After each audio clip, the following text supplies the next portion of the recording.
Hey guys, Jason Hill here, and I am at the Abigail restaurant where we're doing the kitchen takeover. I'm here with Chef Duff, and he's going to tell us a little bit about what we've got going on tonight. All right. So tonight I'm actually making 2 desserts and a cheese course. I used to be the fromagier at the French Laundry. You know, it's one of my things. I love cheese. I'm a freak about cheese. So, you know, the Abigail's like, hey, you know, will you come and do 3 desserts? I was like, how about I do 2 desserts and a cheese course? They were like, oh, love it. So I'm doing a Spanish goat, call it the queso cabra, or the cabra queso. I forget what I called it. I did want to call it carpe queso, right? Like carpe diem. Okay. Translate it. Carpe diem. Carpe queso. Well, carpe diem is seize the day. Carpe queso. Cheese of the day. No. Seize the cheese. Seize the cheese.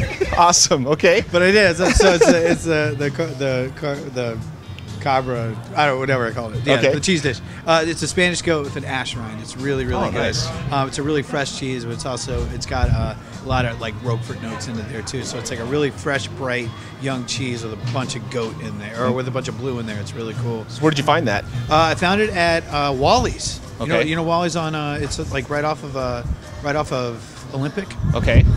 You know, Wally's Wine and Spirits, Heard it. and they have this place called the Cheese Box. Okay. Right next door. They have amazing cheeses there.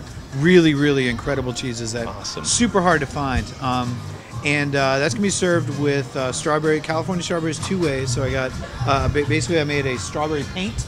Okay. Right, this is my paint Yeah. right there. And then this is my macerated strawberries right here. That's going to go on top.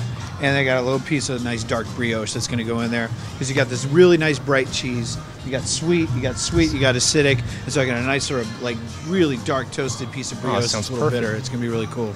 Sounds awesome. And then the 2 desserts, I got a Baltimore style yuzu snow cone. Okay. Right? So in Baltimore, when they make a snow cone, they put marshmallow fluff on it. Oh. Because people in Baltimore are weird. Yeah. But anyways, so I have a big ball of meringue, and then I'm going to scoop it out, put the yuzu in there, and then we have a thyme cookie. Oh, right? nice. So I'll put a little thyme in there, the thyme and the acidic. Now, here's the thing is like, you know, it's not like the salty, peppery, bacon, you know, chipotle dessert. I'm not trying to do that at all. Like, it's just like, it's a hint of thyme. It's not supposed to be savory. It's really like, you know, for somebody like me who's not subtle at all, it's very subtle. I'm looking forward to that. Yeah, you're gonna dig it. It's cool. And then there's another one. We're doing the last dessert is the chocolate thing. So what it is, I don't know. I mean, I'm not good with names. You know, I mean, I can make something. I don't know. Works for me. So we did a brown butter blondie. Oh, all right. Okay. Okay. And then I made a brownie batter sauce. And then I'm going to sauce the plate, but then I'm going to torch the brownie batter. Oh, man. So I'm going to cook it on the plate. Okay. Right? Then I'm going to pipe a bunch of little meringue balls and then toast those. Okay. A little bit of graham crackers, put the blondie right into the sauce. It's going to stick. Man. I'm going to poke a hole. Okay. And then I got some Pocky, and I'm going to stick a Pocky in each one. And what's a Pocky? A Pocky is a little like a Japanese or Chinese. It's Japanese, right? It's Japanese. Japanese, yeah. Okay. A Pocky is a little Japanese stick cookie. Nice. So it's like a stick, like dipped in chocolate, basically. Okay. Yeah, it's like this cool little cookie.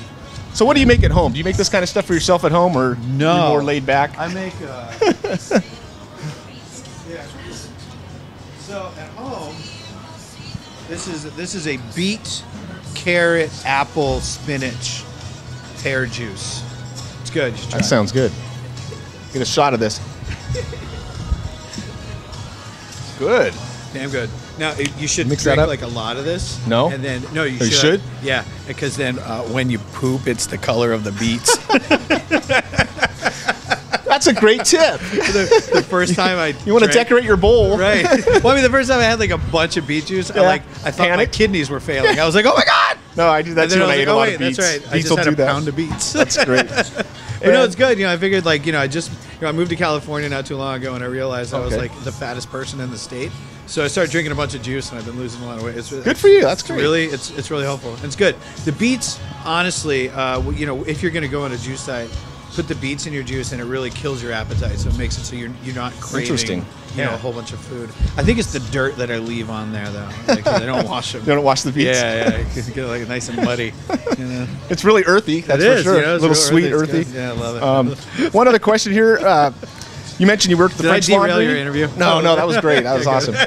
When you got into the business or in food, what could you recommend to today's younger audience? I have kind of a younger audience out there, and I get asked that a lot. And you know, what advice would you give to somebody that's thinking of getting into the culinary world? And You know, the biggest thing I think is for you know, the kids that are getting into culinary and really want to is, you know, it's great that they're watching Food Network and they're sort of getting inspired by what they see on television, but what you see on television has nothing to do with the real world. Yeah, it's nothing. So, you know, if you're going to school or you're going into the industry with the goal of, I'm going to have a show, or I'm going to be a food writer, or I'm going to be famous, or I'm going to do this, it's not going to happen. Choose a different career path. If you love food and you find that there's something about what you see on television or what you see when you go out, and there's something about that really grabs your attention, that you don't really want to be the person on TV, but you really want to taste whatever it is that they're tasting, and that is what really gets you excited, you know, then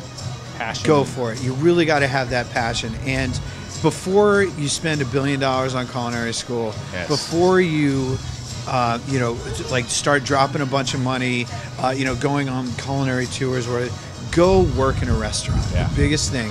Before you want to do anything, just go work in a restaurant. Local place, doesn't have to be fine dining, doesn't have to be anything crazy. Go work in a restaurant, because you might hate it. And if you hate it, then you'll know, okay, you know what, I don't think I like this. Maybe if you hate it, try another restaurant, you know, because it might be the chef, right? You know, it might just be the vibe of that place. But definitely go and work before you go to culinary school, because so many people, you know, they get excited, you know, they think it's really glamorous, and, you know, there are parts of it that are kind of glamorous, but cooking is not glamorous. I mean, I'm missing so many pieces of my fingers. I have more scars, and, you know, it's not a glamorous thing. You bleed a lot. Any more TV things going on for you? We'll see. You know, right now I got a bakery in Baltimore. I got 3 bakeries here in LA. Man. You're busy. Yeah, I'm a busy guy, and, you know, I just like, you know, TV's fun. It really is, but it's you know, when you're sort of in the middle of doing TV, you're not doing your craft as much, and so it's sort of nice to get away from that. Yeah, because you miss, like, you know, like when I was on TV, like, you know, I didn't decorate cakes anymore, you know, and now it's like I'm decorating cakes all the time, and I get to come, you know, to a place like Abigail and make a bunch of desserts, you know, and like sort of be a chef again, you know, which is really nice. Hey, I appreciate your time. Anytime, man. All right, Duff. All right. Talk to you later. Thanks.